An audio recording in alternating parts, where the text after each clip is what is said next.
With Will returning to his seat, under the watchful gazes of several of his classmates, Aisha made her way to the front of the room with her brother, sporting a haughty, challenging look with crossed arms as she stated, "I am Aisha Ka'anaku, and this is my brother Azir. Our mother is one of the 7 stars of Diaskert serving her ladyship the Sultana, Ainu Adhara. I have come to the academy to demonstrate the superiority of Diaskert's warriors and to find a suitable mate." Seeing Aisha's eyes flicker to him as she mentioned finding a mate, Will closed his own, and once again, exhaled from his nose. He suspected he had been marked the first time Aisha challenged him and lost, but now he would need to be especially careful. Not because he was worried that he would succumb to temptation, but because he didn't want to crush Aisha's or anyone else's confidence. If only Astucia had stuck around, thought Will, opening his eyes just as Aisha and Azir reached their desk and took their seats. After them, it was time for Madine's introduction, so she carefully descended the stairs and made her way to the front of the class, offering a slight bow as she plainly stated, "I am Madine Breyer, granddaughter of Alferg Breyer. Though I was born without sight, know that I am no less able than anyone here. Should our paths happen to cross on the battlefield, I ask that you give it your all, as I will be doing the same." His interest piqued, Endrew remarked. "Alferg Breyer? Isn't that the name of the previous sword saint?" Before Madine could respond, one of Endrew's cronies remarked, "Yeah, he's the guy who lost to sword saint Alicia a few years ago when she had just started her 20th cycle. I never knew he had a granddaughter." Though her brows furrowed in response to the duo's remarks, Madine's visor allowed her to appear stoic and unaffected as she noted, "I imagine the things you don't know could fill a thesaurus." "Yeah? Well, at least I can see," retorted Endrew's crony, a spiky brown-haired youth named Jack Franz. "That's quite enough," said Nidus, narrowing his cat-like eye disapprovingly. "Miss Madine, please return to your seat." "Understood," responded Madine, turning toward Nidus and lowering her head before returning to her seat. Fortunately, Nidus followed her closely with his gaze, preventing Endrew's cronies from trying to trip her. "Guess it's my turn," groaned Oda, rising from his seat and sauntering his way to the front of the room with a bored look. Once there, he took a moment to lazily scan the faces of everyone present before saying, "My name is Oda. My lineage and background are none of your business. All you need to know is that if you fuck with me, I'll fuck you up. Also, I'm the bodyguard of our resident idealist. For those of you who are on the fence about joining him or receiving his aid, know that, while he's a dumbass, he generally has good intentions." With nothing else to add, Oda returned to his seat and rested his head on his right hand, ignoring Will's sidelong, amused look and raised brow. "Now that everyone has had the opportunity to introduce themselves, we will review the metrics by which you will be evaluated during your 5-year stint at the Academy," said Nidus, followed by a lengthier version of the explanation he had supplied Will and Oda. Afterward, everyone was given the rest of the morning to draft and submit their personalized class schedules. There were mandatory classes, such as reading, writing, and arithmetic, which everyone was required to take, but things differed quite a bit from there. For example, students in the martial course typically had classes from 6 a.m. to 4 p.m., freeing up their afternoons. Inversely, if you were enrolled in the mage course, your day was split into 2 blocks, the first between 10 a.m. and 3 p.m., and the second from 8 p.m. to 12 a.m., including an hour for lunch. The reason for this was that aura was easier to cultivate in the morning, starting from sunrise and peaking around midday, while mana was easier to cultivate at night, influenced by the phases of the moon and stars.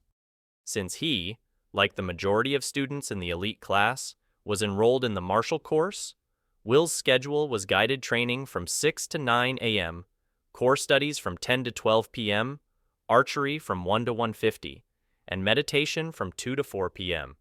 After that, he had duelist practice at the Nebula Nexus Arena, which could run as late as 8 p.m., and, as his final extracurricular, he and Oda had joined the Bean and Mortar Society, a group that specialized in the production and processing of high-quality ingredients for coffee. "Here we go," thought Will, raising his gaze from his bento-like lunch as the pink-haired Alessandra approached his table, occupied by himself, Ota and Medine with her tray remarking, "I see you have many seats open.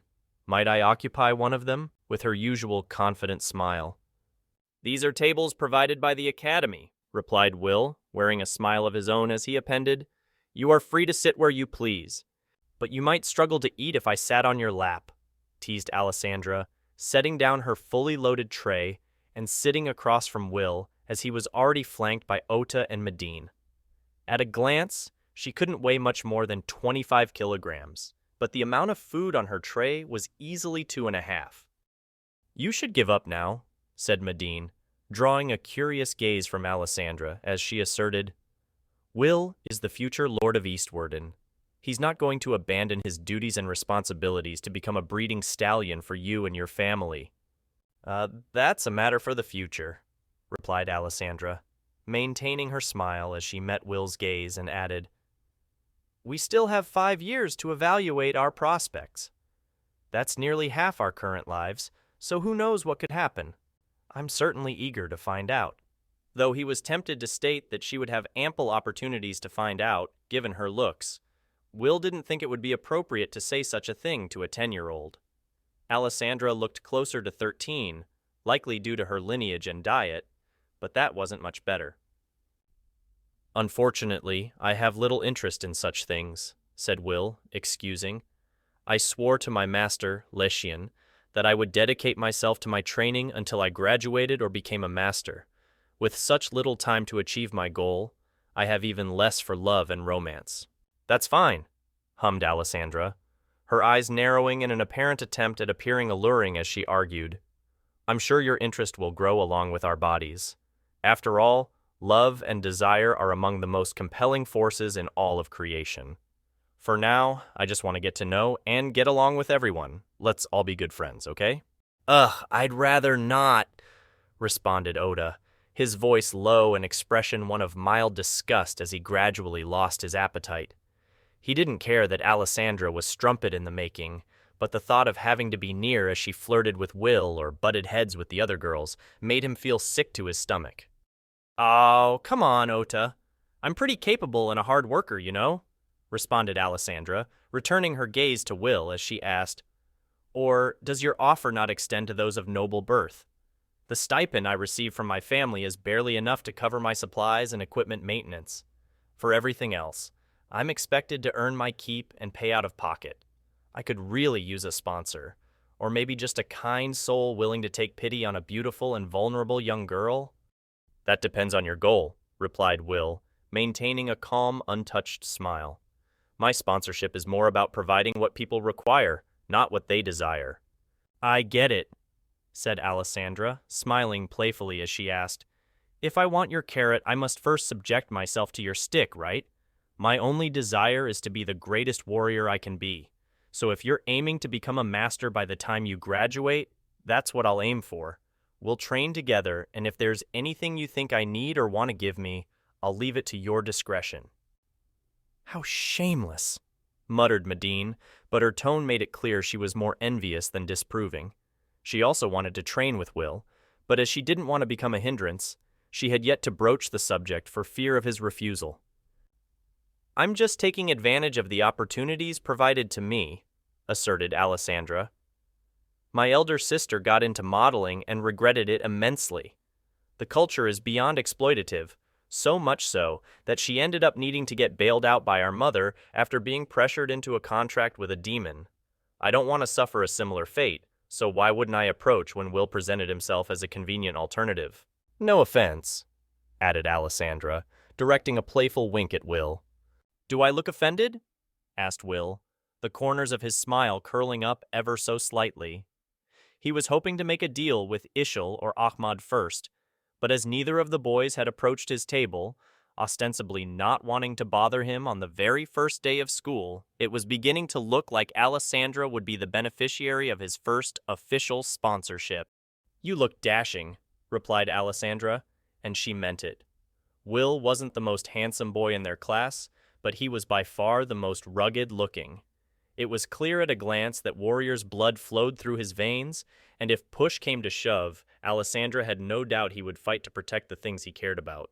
She just had to make sure she was included in that group. I'm starting to see how she secured third in the entrance exam, thought Will, finding Alessandra to be clever beyond her years. Her mana and aura were firmly within the bounds of a typical fledgling, but she had the potential to become much more. I stated previously that the only condition for my support is that you're willing to work hard and not yield to external pressure, said Will. Show me what you're capable of during tomorrow's lessons, and we'll discuss what you need to move beyond that. There's also this afternoon, Alessandra pointed out. If you're free, I'm willing to let you put me through the ringer, but if my legs give out, you'll need to carry me to the infirmary.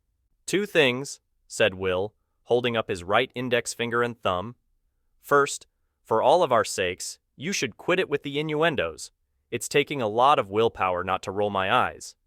Second, the 3 of us need to stop by the Nebula Nexus Arena this afternoon to register for the Duelist League. You're welcome to join us, but there's no guarantee we'll have time to see what you're made of.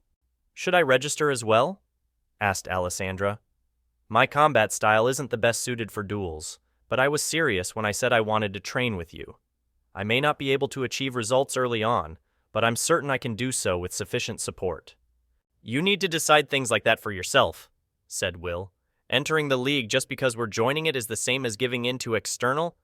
Then I'll join, Alessandra interjected, clapping her hands together and smiling radiantly. The key to her plan was getting Will used to having her around at all times.